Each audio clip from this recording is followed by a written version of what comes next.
अस्सलाम वालेकुम and welcome to नया दौर न्यूज़ बुलेटिन। मैं हूं हसन इफ्तिखार, लेकर आया हूं आपके लिए अब तक की ताज़ा तरीन खबरें। सबसे पहली खबर यह है कि पीटीआई के वकील शेर अफजल मरवत ने कहा है कि पार्टी चेयरमैन ने खावर मानिका का बयान झूठ करार दे दिया। अडयाला जेल के बाहर मीडिया से गुफ्तगू में बैरिस्टर अली जफर ने कहा कि चेयरमैन पीटीआई वकला की कारकर्दगी से मुतमिन हैं। उन्होंने जलसे जुलूस और कॉर्नर मीटिंग्स फौरी तौर पर शुरू करने की हिदायत कर दी है। उन्होंने कहा कि पीटीआई का पहला जलसा 1 दिसंबर को पेशावर में होगा और पार्टी जल्द मुल्क भर में जलसों का शेड्यूल जारी करेगी। उन्होंने कहा कि जलसों में रुकावट डाली गई तो सुप्रीम कोर्ट जाएंगे। इस मौके पर शेर अफजल मरवत का कहना था कि चेयरमैन पीटीआई ने कहा है कि खावर मानिका का बयान झूठ पर मबनी है। उन्होंने कहा कि मुल्क को जमहूरियत की बजाय तनज़ुली की तरफ ले जाया जा रहा है। तहरीक इंसाफ को माइनस करने और कायदीन के घरेलू मामलात को बिला जवाज़ मीडिया पर लाने की बहुत गलत हरकत की जा रही है। अगली खबर यह है कि मेरी ज़ाती राय में मुशर्रफ की सजा वाला फैसला मौजूद है, मुअत्तल नहीं हुआ। यह कहना है जस्टिस अतर मिनुल्लाह का। सुप्रीम कोर्ट ने साबिक सदर मरहूम की केस से मुतल्लिक अपीलों पर समाअत इनके वकील को अहले खाना से हिदायत देने की मोहलत दे दी। चीफ जस्टिस पाकिस्तान काजी फायज ईसा की सरबराही में जस्टिस अतर मिनुल्लाह पर मुश्तमिल 2 रुकनी बेंच ने साबिक सदर परवेज मुशर्रफ की सजा से मुतल्लिक अपीलों पर समाअत की, जिस सिलसिले में सदर की जानिब से वकील सलमान सफदर ने दलाइल दिए। दौरान समाअत काजी फायज ईसा ने वकील सलमान सफदर से पूछा कि क्या आपको परवेज मुशर्रफ ने खुद वकील मुकर्रर किया था? चाहें तो अपील की पैरवी कर सकते हैं। इसमें सलमान सफदर ने कहा कि मुझे इजाजत नहीं, अगर 1 हफ्ता दे दें तो मैं अहले खाना से राब्ते की कोशिश करूंगा। जस्टिस काजी फायज ईसा ने मुकालमा किया कि ये कुछ सिविल केस नहीं कि आपको हिदायत दरकार हो, ये क्रिमिनल अपील है जिसकी अदम पैरवी पर खारिज हो जाएगा और इससे मनफी तासर जाएगा, इसलिए अदालत ने आप पर वक्त लेना छोड़ दिया है। जस्टिस अतर मिनुल्लाह ने कहा कि मेरी ज़ाती राय में परवेज मुशर्रफ की सजा वाला फैसला मौजूद है, मुअत्तल नहीं हुआ। परवेज मुशर्रफ के खिलाफ फैसले की सूरत में इनकी पिटीशंस और मराद का मामला उठेगा। बाद अदालत ने सलमान सफदर को परवेज मुशर्रफ के अहले खाना से हिदायत लेने के लिए मोहलत दे दी। अगली खबर यह है कि 9 मई मुकदमात यास्मीन राशिद, एजाज चौधरी और रुबीना जमील पर फर्द जुर्म आयद कर दी गई।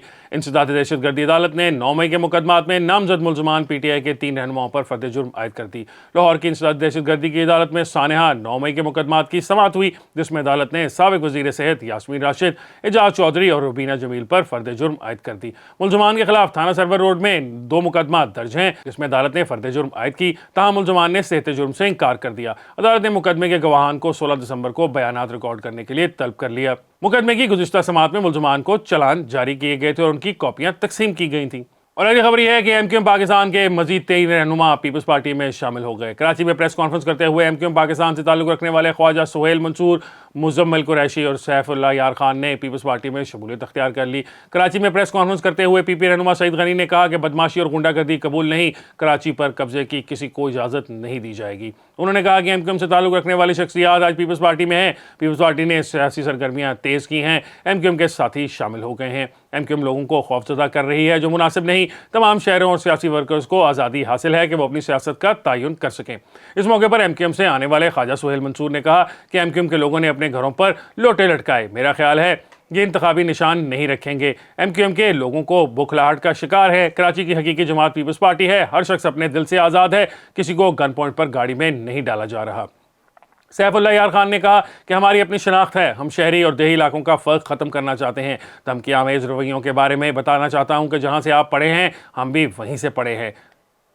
वाज़ेह रहे कि गुज़िश्ता रोज़ एमक्यूएम के साबिक एमपीए वसीम कुरैशी समेत पार्टी से 36 साल रफ़ाक़त ख़त्म करके पीपल्स पार्टी में शामिल होने वाले अफराद की तादाद बढ़ गई है। अगली खबर, साइफर के जेल ट्रायल के खिलाफ इमरान खान की इंट्रा कोर्ट अपील पर फैसला महफूज। इस्लामाबाद हाई कोर्ट ने चेयरमैन पीटीआई की साइफर केस में इंट्रा कोर्ट अपील पर फैसला महफूज कर लिया। इस्लामाबाद हाई कोर्ट के जस्टिस गुल हसन औरंगजेब और जस्टिस सुमन रिफत पर मुश्तमिल 2 रुकनी डिवीजन बेंच ने इमरान खान की इंट्रा कोर्ट अपील पर समाअत की, जिस सिलसिले में चेयरमैन पीटीआई की जानिब से वकील सलमान अकरम राजा ने दलाइल देते हुए कहा कि जेल ट्रायल के खत का तरीकाकार मौजूद है। जज को जेल ट्रायल करने के लिए वजूहात वाज़ेह साबित करनी चाहिए। वफाकी हुकूमत काबीना से मंजूरी ले तो इसके लिए बाद हाई कोर्ट को आगाह करना ज़रूरी है। अगर मान भी लिया जाए कि प्रोसिक्यूशन का आगाज़ ट्रायल कोर्ट जज ने किया तो आगे तरीकाकार मुकम्मल नहीं हुआ। सलमान अकरम राजा ने कहा कि जेल ट्रायल के लिए मंजूरी वफाकी काबीना ने देनी होती है। इस केस में 12 नवंबर से पहले वफाकी काबीना की मंजूरी मौजूद ही नहीं थी। जज को जेल ट्रायल से मुतल्लिक जुडिशल ऑर्डर पास करना चाहिए था। जुडिशल ऑर्डर में फाइंडिंग भी देनी चाहिए थी। अभी तक कोई ऐसा ऑर्डर नहीं है। ये इस केस में सबसे बड़ा गैर कानूनी कदम है। बाद अदालत ने दलाइल मुकम्मल होने के बाद अपील पर फैसला महफूज कर लिया और उसका शॉर्ट ऑर्डर आज शाम को जारी करने का फैसला किया। اگلی خبر یہ ہے کہ محمد خان بھٹی کی تعیناتی کے مقدمے میں پرویز الہی کی درخواست ضمانت خارج کر دی گئی۔ اینٹی کرپشن کورٹ نے محمد خان بھٹی کو پرنسپل سیکرٹری تعینات کرنے کے مقدمے میں پرویز الہی کی درخواست ضمانت خارج کر دی۔ لاہور کے اینٹی کرپشن کورٹ کے جج ارشد حسین بھٹا نے پرویز الہی کی درخواست پر سماعت کی۔ پرویز الہی کے وکیل نے موقف اختیار کیا کہ پرویز الہی جوڈیشل ریمانڈ پر جیل میں ہیں، اس لیے ان سے مزید تفتیش درکار نہیں۔ اس دوران پروسیکیوشن نے کہا کہ عدالت پرویز الہی کو ضمانت پر رہا کرنے کا حکم دے اور ساتھ ہی ان کی ضمانت خارج کی جائے۔ عدالت نے وکلاء کے دلائل سننے کے بعد پرویز